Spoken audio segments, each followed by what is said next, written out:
qué bendición ha sido poder encontrarlo, todo lo que el Señor ha tenido y ha traído a nuestras vidas a través de los salmos. A veces no consideramos mucho estos salmos, ¿no? Los consideramos como algo sí importante, sí para poner en una canción, sí un tanto devocional, pero quizá no hemos considerado la profundidad de lo que el Señor habla a través de los salmos, cómo el Señor nos guía al arrepentimiento, cómo el Señor sí nos consuela, nos restaura, etcétera. Así que qué bendición es poder estudiar, y hoy hemos de ver con la ayuda del Señor el Salmo 127. Este salmo llama la atención en muchos sentidos.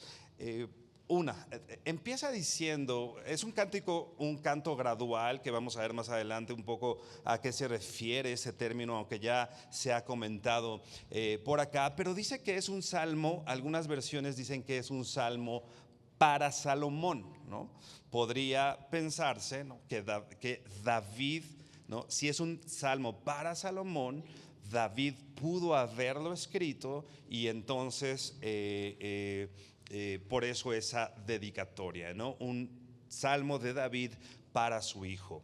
Algunos otros comentaristas, estudiosos, dicen que no lo escribió David, más bien que el título debiera ser un salmo de Salomón, ¿no?, que Salomón lo escribió. Así que vas a encontrar estas dos corrientes: quien dice que fue David, a quien dice que fue Salomón. Las dos tienen su sustento, las dos tienen algo importante. No sabemos exactamente, creo que finalmente, quién lo escribió, así a ciencia cierta, ¿no? Podemos enfocarnos quizá que lo hizo David. Otros grandes estudiosos dicen que fue Salomón, y tampoco, repito, tenemos una fecha exacta o qué estaba pasando en el momento en el cual se está escribiendo esto. Solamente estos dos posibles autores. Y bien, si fue Salomón quien lo escribió, trae totalmente la escuela, vamos a decir, el estilo y la enseñanza que finalmente David había tenido, la influencia que David había tenido hacia su hijo. Por eso es importante, y bueno, más adelante esto que estamos platicando nos va a servir para poder estudiar el texto, ¿no? Entonces llegamos a estos libros que se llaman graduales, algunos les llaman cánticos de ascenso, salmos graduales. Algunos estudiosos dicen cánticos de las caravanas de peregrinos, y algunos otros los llaman marchas hacia el hogar. ¿Por qué la Biblia pone estos salmos y justo pone esto de cántico gradual? En este caso dice cántico, en la Reina Valera dice cántico gradual para Salomón. Era de ascenso porque cuando las familias subían a Jerusalén, ¿no?, ya sea que vinieran de lugares lejanos, pero iban, por ejemplo, al templo a entregar tal vez sus ofrendas, sus sacrificios, etcétera, ¿no?, se juntaban. Si tú recuerdas, por ejemplo, cuando Jesús a los 12 años, ¿no?, dice que estaba con su familia y de pronto fueron, ¿no? Esto era como una caravana, o a lo que le llamaban un ascenso, ¿no? Ellos iban hacia Jerusalén y se juntaban muchas personas, y muchas personas iban caminando juntos, tal vez un viaje largo, pero era un viaje muy esperanzador, porque iban a un lugar importante, iban a presentar este sacrificio, iban a algo que ellos consideraban la presencia del Señor. Entonces, después de mucho cansancio, ¿no?, estaban cantando estos, y repito, cantos en donde hay un común acuerdo, cantos en los cuales hay unidad, y cantos que hablan de la esperanza de que el destino estaba cerca, que pronto iban ya a llegar a Jerusalén. Se dice también que estos salmos graduales se cantaban, por ejemplo, en las repatriaciones, ¿no?, en el tiempo de Esdras, en el tiempo de Nehemías. Si tú recuerdas, ¿no?, estaban en Babilonia, y en algún momento, ¿no?,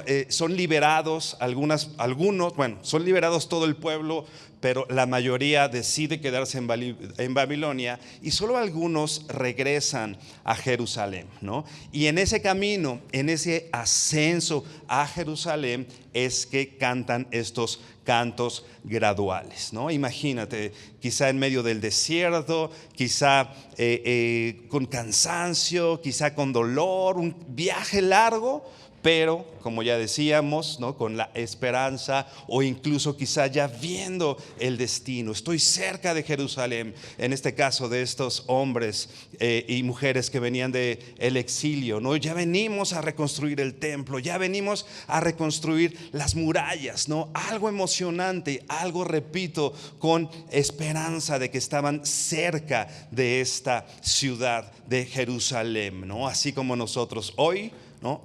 Dice la Biblia que nosotros somos peregrinos y extranjeros, ¿no? Y que finalmente también estamos cerca de casa, ¿no?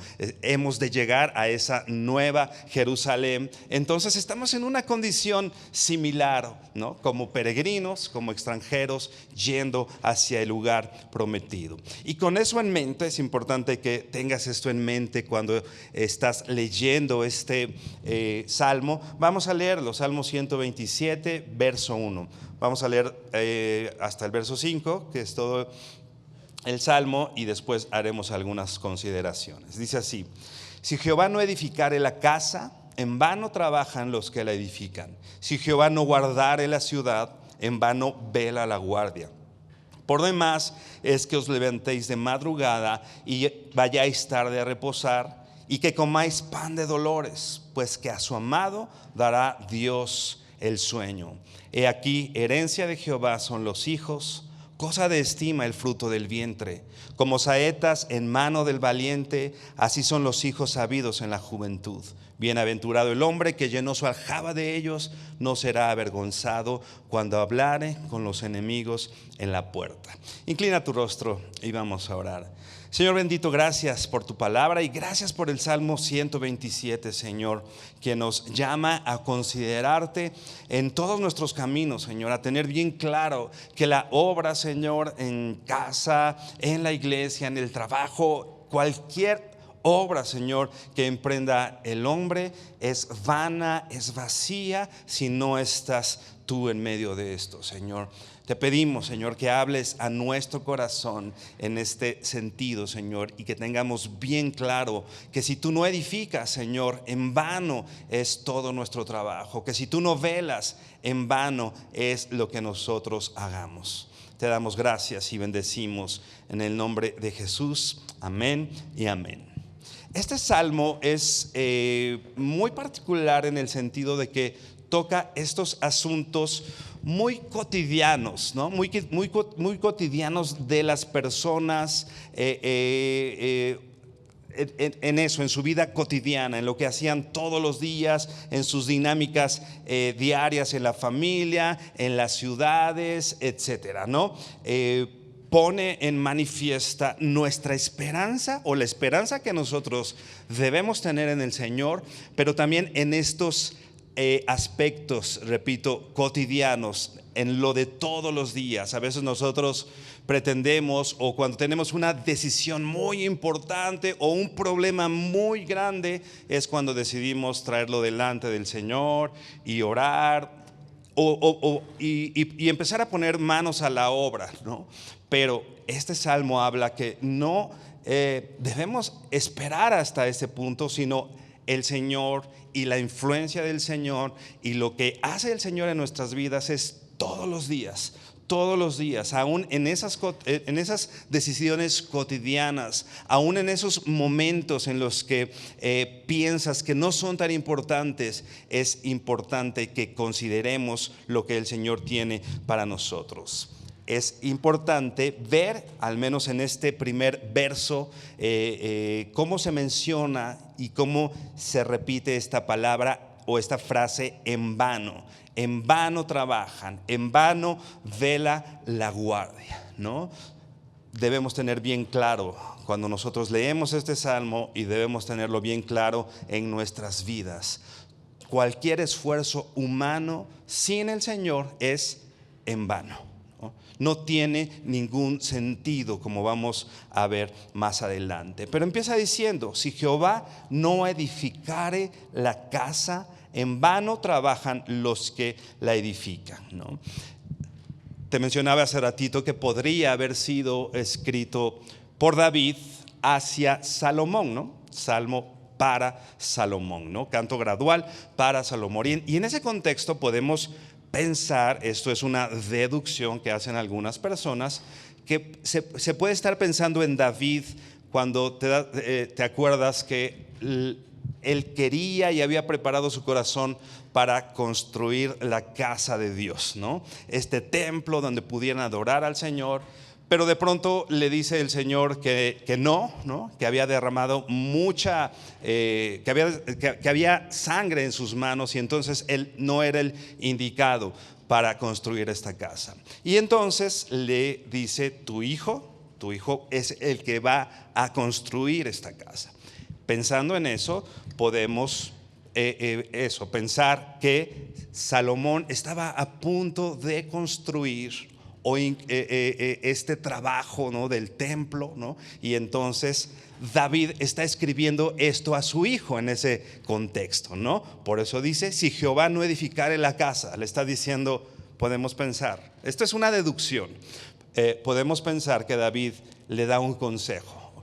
Ok, Salomón, tú estás haciendo una gran obra, ¿no? Tú fuiste el escogido por Dios para hacer esto, y va a tener una trascendencia que quizá el mismo Salomón en ese momento no se imaginaba. Pero lo que dice David es: si Dios no edifica lo que tú estás haciendo, ¿sabes qué, Salomón? En vano estás trabajando. Puedes estarte esforzando y todos los tesoros del reino y todo lo que estás haciendo, si el Señor no está edificando eso, no tiene ningún sentido lo que estás haciendo, ¿no? Podemos pensar en este trabajo de reconstrucción, por ejemplo, del templo. Si pensamos en este canto gradual en el cual iban de Babilonia de regreso a Jerusalén y querían reconstruir las murallas, el templo, etcétera, ¿no? El mismo punto, ¿no? Te puedes estar esforzando, puedes estar luchando mucho, esforzándote, el desierto, etcétera, pero un recordatorio importante: si Jehová no edificare esas murallas, si el Señor no reedifica ese templo, esa casa, en vano es todo lo que el pueblo pueda hacer, ¿no? La palabra que se ocupa para casa aquí es una palabra que en efecto puede referirse a una casa, el resguardo, sí, de una familia, una vivienda, ¿no? Pero puede no solo referirse a una construcción material, sino justamente puede referirse al contenido de esa casa. De hecho, si tú ves en la literatura de este entonces, dicen: salúdame a los de la casa de, ¿no? O la casa de, y cuando decían casa, en realidad se estaban refiriendo a familias, ¿no? No llegabas tal cual a la casa y la saludabas, ¿no? Era una familia.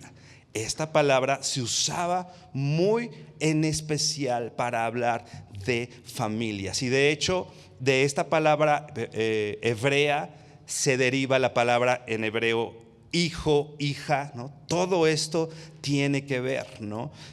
Familia, casa, todo esto tiene que ver. Así que es importante que podamos voltear también a ver esto y poder decir: si Jehová no edifica tu familia, en vano es todo tu esfuerzo, en vano es todo tu trabajo, en vano es todo lo que estás haciendo, ¿no?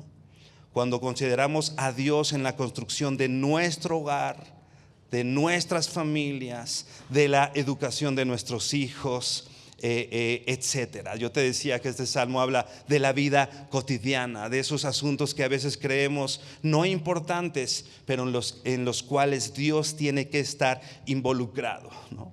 Y que finalmente una mala decisión, un no considerar a Dios aún en esos asuntos pequeños, resulta en un proyecto de familia totalmente vacío, totalmente vano, ¿no? en un esfuerzo finalmente desperdiciado, ¿no? Ageo le decía al pueblo de Israel: trabajas y te esfuerzas y luchas y te levantas y haces, y no recoges nada.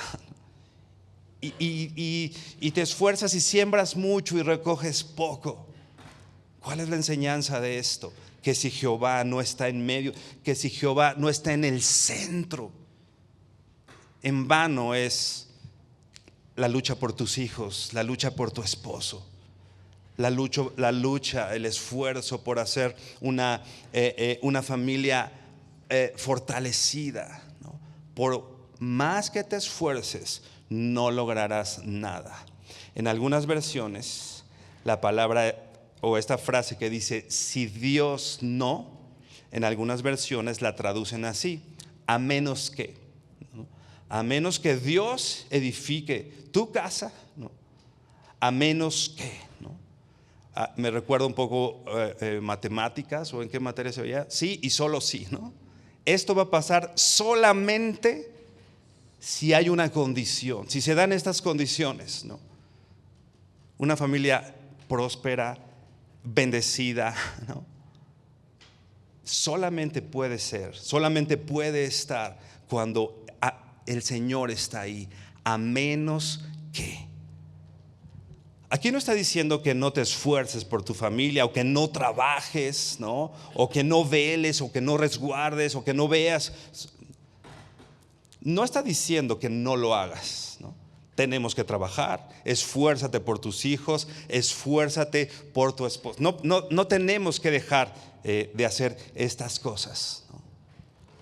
Pero a menos que Dios lo haga, en vano es nuestro esfuerzo, ¿no? Este esfuerzo se vuelve efectivo si el Señor está en medio de eso. Este esfuerzo es efectivo a menos que el Señor esté allí, ¿no? No se trata de dejar de hacer las cosas, no se trata de dejar de educar a tus hijos, o de esforzarte por tu esposa, por tu esposo, o de esforzarte en tu trabajo. No se trata de dejar de hacer esas cosas, más bien es dejar de asumir que eso es suficiente. El punto de esto es dejar de fijar nuestra confianza en nuestras fuerzas, dejar de fijar mi confianza en lo que yo creo que hago bien, ¿no? No considero a Dios, es un tanto decirle a Dios: Señor, no te necesito para esto, ¿no? Quizá para las cosas más complicadas, si tengo un familiar en el hospital, ahí sí te busco, o si tengo un accidente grave, ahí sí, pero las cosas cotidianas, Señor, no te necesito tanto, ¿no? Estamos empezando a dejar de considerar a nuestro Señor, pero debemos saber que a menos que el Señor esté trabajando en nuestra casa, resguardando nuestra seguridad. Pero repito, no podemos tomar esto y decir: ok, si el que tiene que trabajar es el Señor. Vea Proverbios 6, verso 6. Repito, no se trata de dejar de hacer las cosas, sino no fijar nuestra confianza en lo que nosotros podemos hacer, sino en lo que el Señor hace, en el poder de Dios. Proverbios 6, verso 6 dice así: ve al hormigo perezoso, mira sus caminos y sé sabio, la cual, no teniendo capitán, ni gobernador, ni señor, prepara en el verano su comida y recoge en el tiempo de la siega su mantenimiento. Proverbios nos dice, ¿no? No hagas nada, no. Es una reprensión, es un regaño al perezoso, ¿no? Y incluso pone un animalito, un insecto, ¿no? Algo insignificante, para decir: pon tus ojos en una hormiga. O sea, no tienes que dejar de hacer esto, ¿no? yo tengo que trabajar, yo tengo que ahorrar para el invierno, ¿no? Como hace la hormiga, ¿no? Que junta y dice que en el verano prepara su comida, recoge todo lo que puede recoger para que cuando llegue el invierno, entonces pueda tener las cosas. Empezamos a equivocarnos cuando creemos que eso es suficiente. Pero por favor, Eclesiastés 1, versos 2 y 3, te voy a leer la NTV. Eclesiastés 1, verso 2, la NTV dice así: nada tiene sentido, dice el maestro, ningún sentido en absoluto. Y dice el verso 3: ¿qué obtiene la gente con trabajar tanto bajo el sol? Sin el Señor, sin considerar al Señor, no tiene sentido nada. Tu esfuerzo, el esfuerzo en tu trabajo, el esfuerzo en tu casa, el esfuerzo por brindar seguridad no tiene ningún sentido. Y dice el predicador: ningún sentido en absoluto. En absoluto tiene ningún sentido todo lo que hagamos. Regresa al Salmo 127. Y dice, bueno, otra vez vamos a leer verso 1. Dice: si Jehová no edificare la casa, en vano trabajan los que la edifican. Si Jehová no guardare la ciudad, en vano vela la guardia. Me recuerda mucho al busca primeramente el reino de Dios y su justicia, ¿no? Y todo lo demás, y todas estas cosas van a venir por añadidura. Dice que los gentiles tienen en su mente: ¿qué voy a vestir? ¿Qué voy a comer? ¿No? ¿Cómo va a estar el futuro? Y se esfuerzan y todo es eso. Pero nuestra labor, antes que ese esfuerzo por trabajar, o ya vimos el ejemplo de la hormiga, tengo que trabajar y esforzarme, repito, por tener una familia, etcétera. Todo lo que sabemos que tenemos que hacer. Pero ¿sabes qué es primero? El reino de Dios y su justicia. El reino de Dios y su justicia. No podemos pretender cambiar el orden de los factores. Bueno, lo cambiamos. No solo pretendemos cambiarlo, lo cambiamos. Lo que no podemos es pretender que las cosas van a salir bien para un hijo de Dios cuando intercambia estos factores, ¿no? ¿Dónde están tus ojos? ¿Dónde está todo tu esfuerzo? ¿Dónde está todo tu trabajo? Buscamos primeramente el reino de Dios y que su gobierno sea establecido en ti. Hermano, si eso estás haciendo, puedes estar tranquilo, porque Dios sabe de lo que tienes necesidad. Dios sabe que necesitas comer, ¿no? Dios sabe que necesitas vestir. Si nos encargamos de hacer lo que el Señor nos ha dicho que hagamos, ¿no?, todas estas cosas van a venir por añadidura.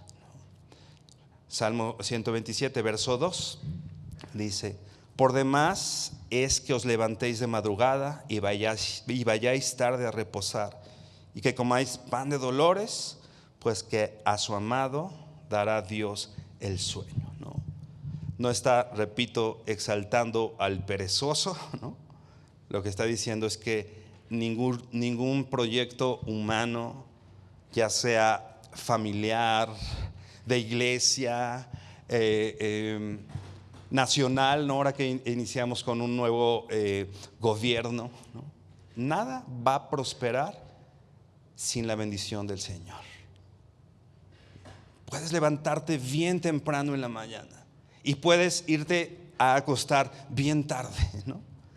Pero ¿sabes qué? Si el Señor no está en medio de eso, está por demás. No tiene ningún sentido, como decía el predicador, ¿no? Ningún sentido en absoluto que te levantes temprano. ¿Sabes qué? No te va a servir de mucho. Y que te acuestes tarde, si el Señor no está edificando, ¿no? Dice, y que comáis pan de dolores, pues que a su amado dará Dios el sueño. Ve por favor a Juan 15, verso 5.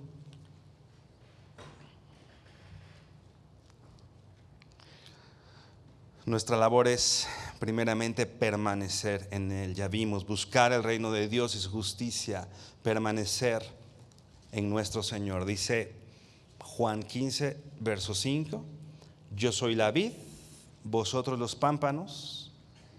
El que permanece en mí y yo en él, este lleva mucho fruto, porque separados de mí nada podéis hacer. Nada podéis hacer. Permanecer en Dios. El apóstol Pablo decía lo mismo, ¿no? Con tal de permanecer en Dios y que Jesús sea hallado en mí. Esa es nuestra vida, ese es el centro de nuestra vida. Señor, yo quiero permanecer en ti, de tal manera que cuando alguien venga hacia mí, te encuentre en mí, ¿no?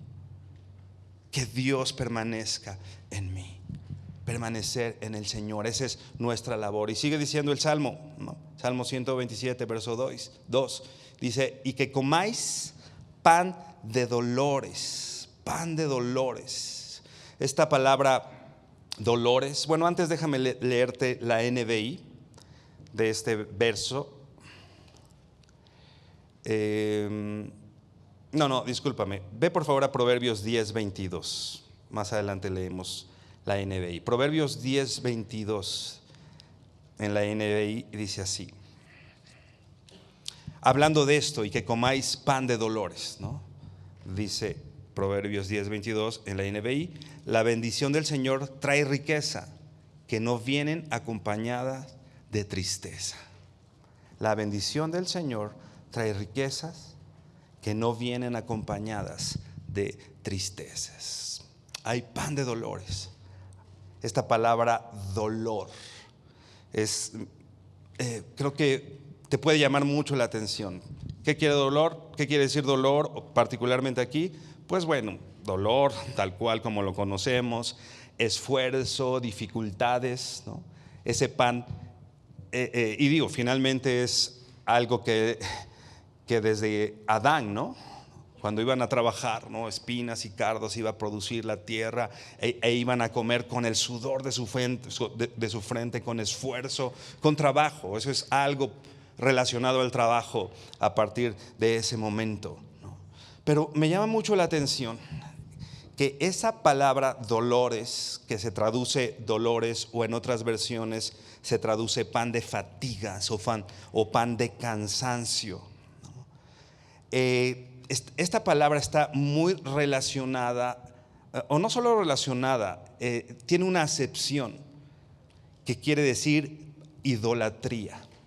Pan de idolatría o pan de ídolos, ¿no?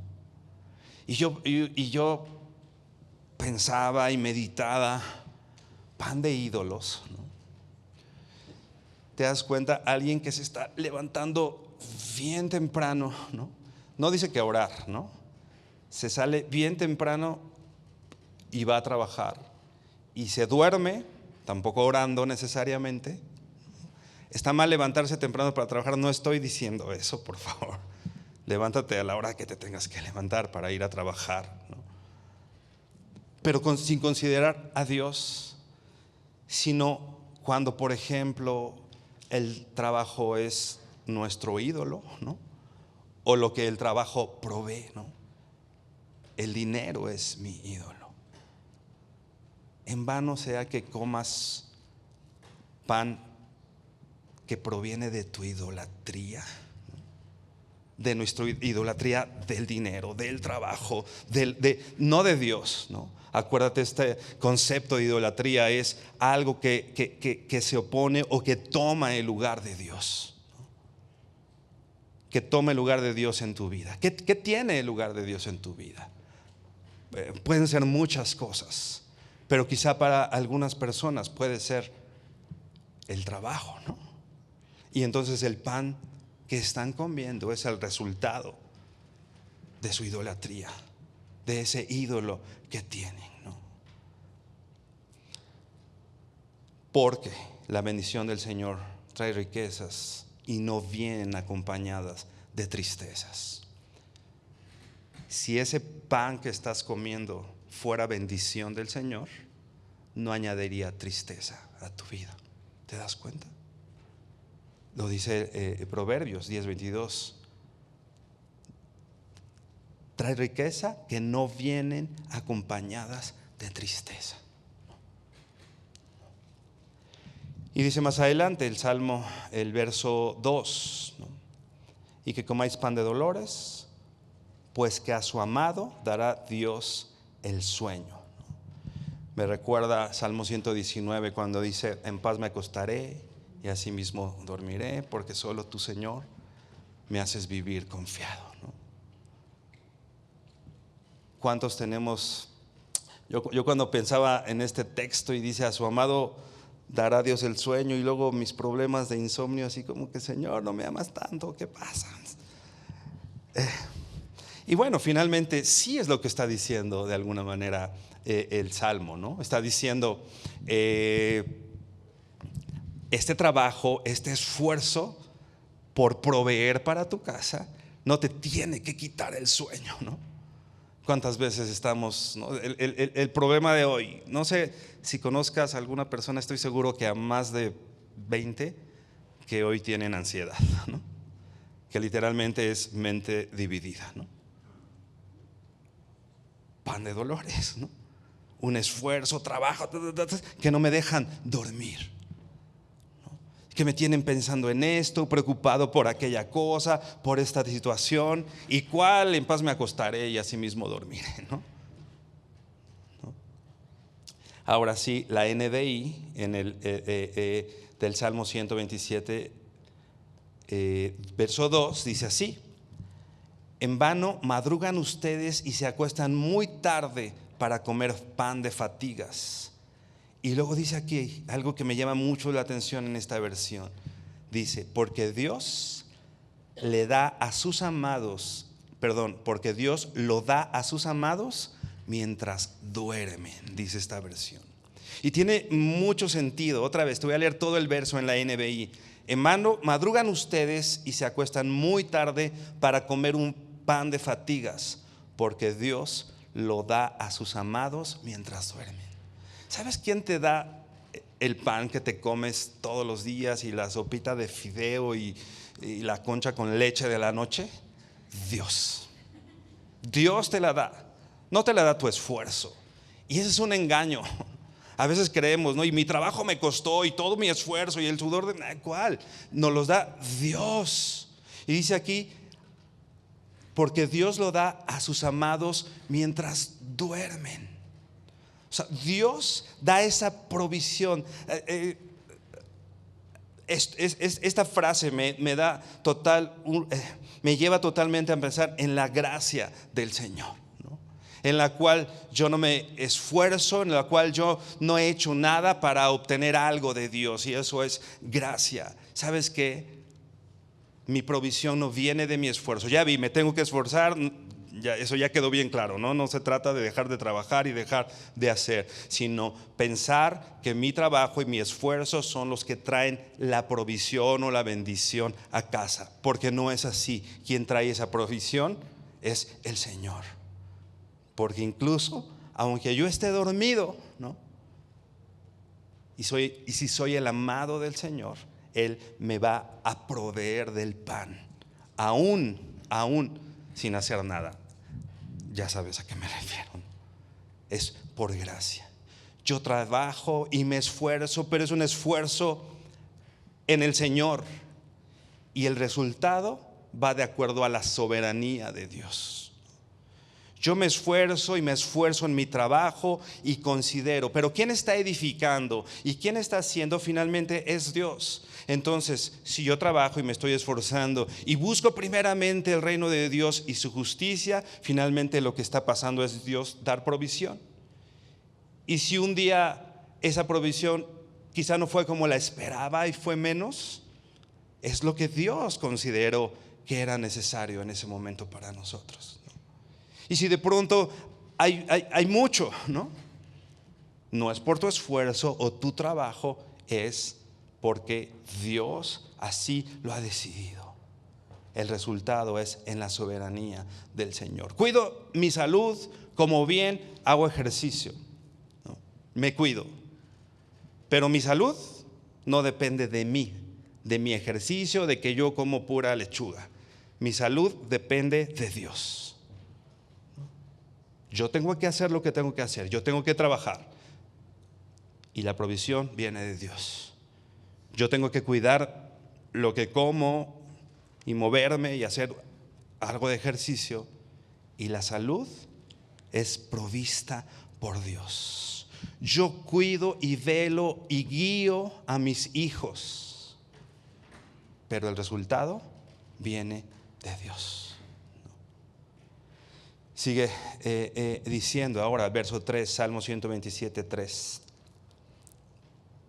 Acuérdate el contexto y todo el Salmo en un solo contexto. Pareciera que aquí pudiera estar empezando a cambiar de tema, o como que no tiene nada que ver, pero por supuesto, acuérdate que cuando dice casa, finalmente está hablando de la construcción de una familia, ¿no?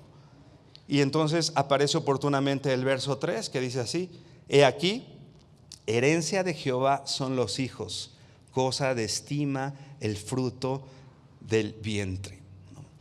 En la mente de los judíos de ese entonces, no podían pensar en construir una casa o brindar seguridad si no había una familia, ¿no? O sea, una casa, el edificio.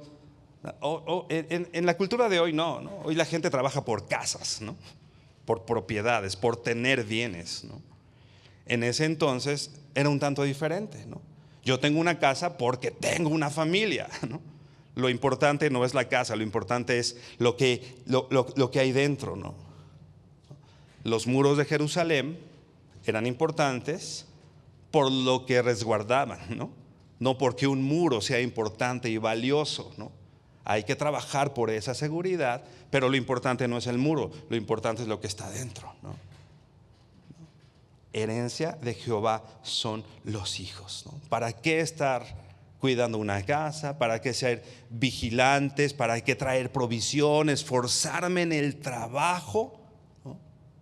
Esto pierde total sentido si quitamos herencia de Jehová son los hijos, ¿no? Estamos en una cultura en donde los hijos son una carga, ¿no?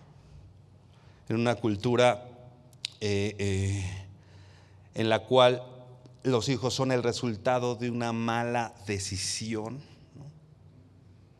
Que creo que lo único bueno que pudo haber salido de esa mala decisión fue justamente un hijo, porque la vida la da el Señor, ¿no?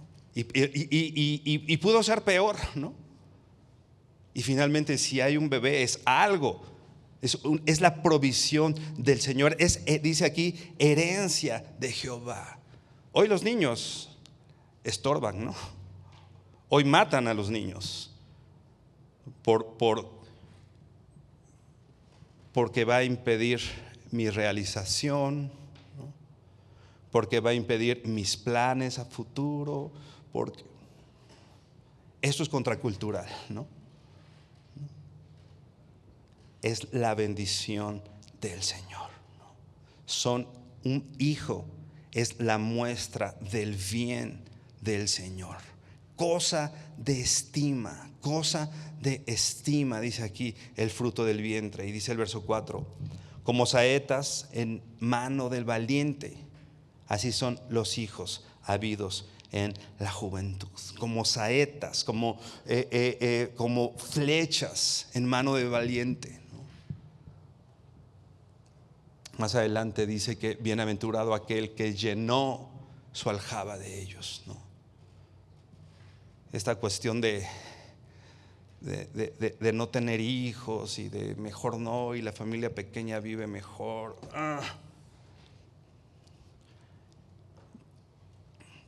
Los hijos no son un accesorio, ¿no? Los hijos no son una mala noticia. Los hijos no son un estorbo. Los hijos son, de acuerdo a lo que dice la Biblia, son la herencia que el Señor te ha dado. ¿Y cuántos de pronto le decimos que no a la herencia del Señor? Digo, habrá casos particulares, especiales, no sé, salud, etcétera, muchas circunstancias que quizá se pueden considerar, pero un hecho es claro y un hecho es real, ¿no? La bendición del Señor. A veces decimos, la bendición del Señor, y bueno, a veces esta cuestión, la bendición, ¿no? Pero ya es hasta más bien así como que no es tan bendición, ¿no? Y creemos que la bendición es, a lo que sí decimos en serio que es bendición es, nos dan dinero y, el Señor me bendijo, ¿no? Y de pronto un bebé, en este momento, ¿no? Es importante que consideremos como saetas en mano de valiente, y no solo considerarnos a nosotros mismos como valientes. Sin duda hay que hacer y trabajar y esforzarnos y ser valientes, ¿no? Pero creo que más bien hay que poner a nuestros hijos en la mano del valiente, ¿no? Haciendo referencia más bien al Señor, ¿no?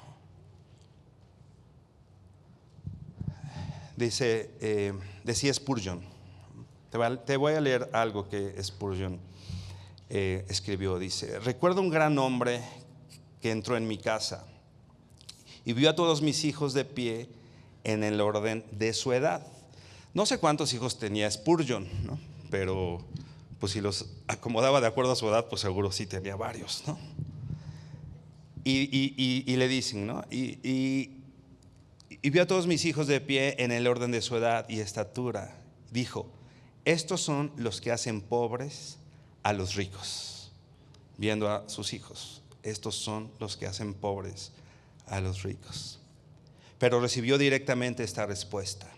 Spurgeon responde: no, mi señor, estos son los que hacen rico a un pobre hombre, porque no hay uno de estos de los cuales nos separaríamos por toda tu riqueza. Yo no haría, tú eres bien rico, pero ninguno de mis hijos lo haría a un lado, considerando toda tu riqueza. Hermano, veamos a nuestros hijos como esa bendición de parte del Señor. Les damos algo con que entretenerlos, ¿no? Los hacemos a un lado y no sabemos la importancia que el Señor le da y el privilegio que nosotros, que somos padres, podemos tener, la enseñanza de parte de Dios, la provisión de gracia, la provisión incluso de bienes, la provisión en muchos sentidos que el Señor nos da a través de los hijos, ¿no? A veces vemos a un hijo complicado, ¿no? A un hijo que no se ha portado muy bien y que tal vez sus decisiones lo han llevado a tener consecuencias graves, difíciles, y a veces los desheredamos incluso un poco, ¿no? Al menos pensando, por ejemplo, en el hijo pródigo, ¿te acuerdas? ¿No? Que va y pide la herencia, ¿no? Y se va y ¿te acuerdas cómo regresa?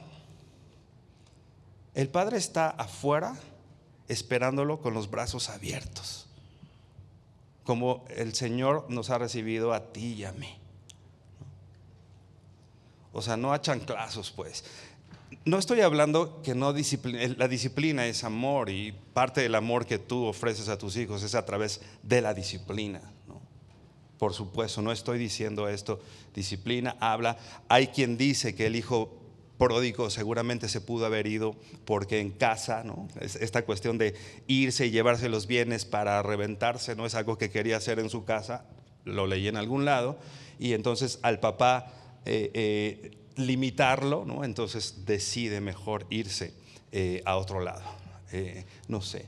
Pero finalmente después lo lleva y ya sabes, comiendo ahí comida en un establo, regresa y el Señor, su padre, lo está esperando con los brazos abiertos. ¿Cómo vemos a nuestros hijos, no?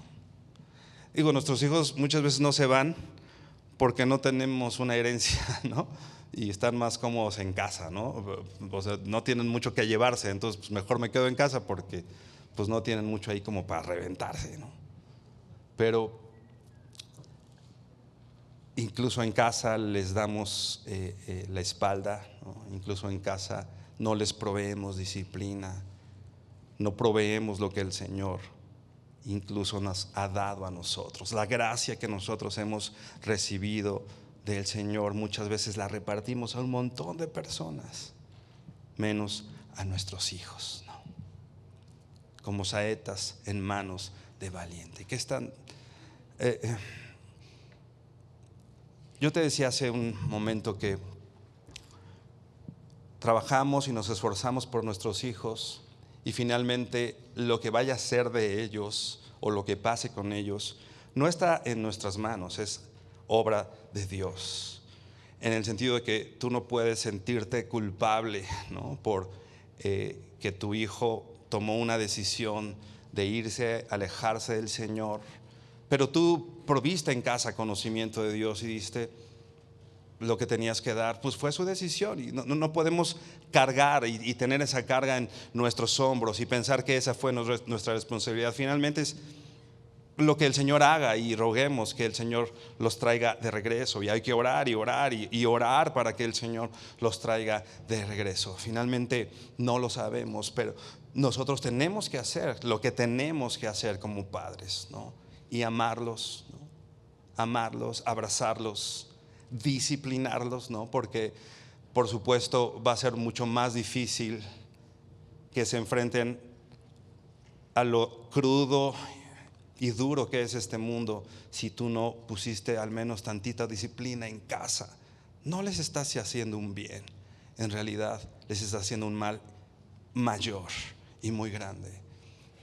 Hermanos, consideremos la bendición del Señor que tenemos en nuestros hijos, y consideremos esto: yo no puedo edificar una familia, como ya vimos. Yo no puedo proveer seguridad, ¿no? Yo no puedo ganarme la vida incluso, ¿no? Sin la bendición del Señor y sin que el Señor sea el principal, el centro. Así que preguntémonos: ¿para qué trabajas, no? ¿Para qué te esfuerzas, no? En vano es todo lo que pudieras hacer por tu familia si el Señor no es prioridad. En vano es lo que podríamos hacer haciendo en la iglesia si el Señor no es prioridad. En vano es todo lo que te esfuerzas trabajando si el Señor no es prioridad. Hermano, inclina tu rostro y oramos. Señor, gracias te damos por tu palabra y por lo que nosotros podemos ver de ti, Señor, a través de ella. Señor, gracias por el consuelo que nos da, Señor, tu promesa de estar con nosotros. Y dice tu palabra, y le decías a tus discípulos que estarías con ellos hasta el fin. Que si bien sabías que iban a enfrentar dificultades y situaciones difíciles en esta tierra, Señor, tú estarás con ellos, Señor.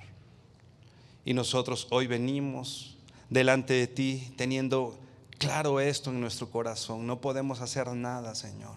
No podría hacer nada en casa, en mi familia, con mis hijos, con mi esposa, con mi esposo, Señor, si tú no lo haces, Señor. Si bien puedo esforzarme para trabajar y traer comida a casa, si bien quisiera esforzarme y ser una persona diligente, como la hormiga que ve la oportunidad y recoge para los días, para los tiempos difíciles, Señor. Antes, Señor, debo tener bien claro que todo ese esfuerzo no tiene ningún sentido en absoluto, Señor, si tú no estás con nosotros, Padre. Dice tu palabra, Señor, que obedecerte, que hacer tu voluntad y conocerte a ti es el todo del hombre. quisiéramos, Señor, esta noche tener bien claro, Señor, que nada, Señor, que nada es más importante que eso, Señor. Y hemos cosechado, Señor, el que nuestras prioridades no estén correctas, Señor. Hemos puesto antes que a ti, Señor, tantas cosas. Hemos puesto antes que a ti al trabajo. Hemos puesto antes que a ti a nuestros propios hijos. Hemos puesto antes que a ti, Señor, el dinero. Tantas cosas, Señor, que han ocupado tu lugar, Señor, en nuestras vidas, Señor. Y nos arrepentimos, Señor, de nuestros ídolos, los cuales, Señor, queremos dejar a un lado y centrar nuestros ojos en ti, el autor y consumador de la fe, y buscar primeramente tu reino, Señor, y tu justicia. Y que si yo hago esto, Señor, todas las cosas han de venir como una bendición tuya, Señor. Dios, a los que tenemos hijos, enséñanos a verlos todos los días como lo que son, como herencia tuya, Señor. Que el amor que hemos recibido de ti, Señor, que la reprensión y la disciplina que hemos recibido de ti, Señor, podamos, Señor, también hacerla para nuestros hijos, Señor. Sabiendo, Padre, que aquel que ha llenado su aljaba de ellos, Señor, no será avergonzado, Dios. Gracias, Señor, porque hablas a nuestro corazón, y te pido, Señor, que esta palabra transforme nuestras prioridades, nuestras familias, nuestra iglesia, Señor. Gracias, Señor, porque eres bueno. Te bendecimos y honramos en el nombre de Jesús. Amén y amén. ¿Qué tal? Me da muchísimo gusto saludarles y quisiera simplemente comunicarles que gracias a todos ustedes a través de todas las naciones en el mundo que aman la palabra de Dios y que realmente están interesados en que nosotros como organización Vida Nueva para el Mundo continúe predicando el Evangelio de la gracia de Jesucristo, podamos nosotros continuar haciéndolo gracias a sus donaciones. Este año cumplimos 46 años de ministerio, 46 años donde hemos predicado, pensamos y consideramos de una forma fiel el Evangelio, la sana doctrina de Jesucristo. Nosotros, con todas estas donaciones, tenemos que sostener pastores, misioneros, obras, equipos de televisión, y aún continuamos buscando la manera de poder elevar este ministerio. Hasta este momento, quiero que ustedes estén enterados, no tenemos una sola propiedad. Y así hemos trabajado durante 46 años porque le damos la importancia a la evangelización, a las misiones y también a los hombres de Dios para levantar más pastores. Le damos las gracias, que pueda Dios con su gracia tocar sus corazones y que puedan ustedes invertir en un terreno donde es fructífero, porque creemos que hemos producido bastante buen fruto para la gloria de Dios. Gracias por sus aportaciones y por las donaciones que sabemos ustedes continuarán haciendo para que podamos continuar siendo fieles en la predicación del Evangelio de la gracia de Dios. Que Dios les bendiga.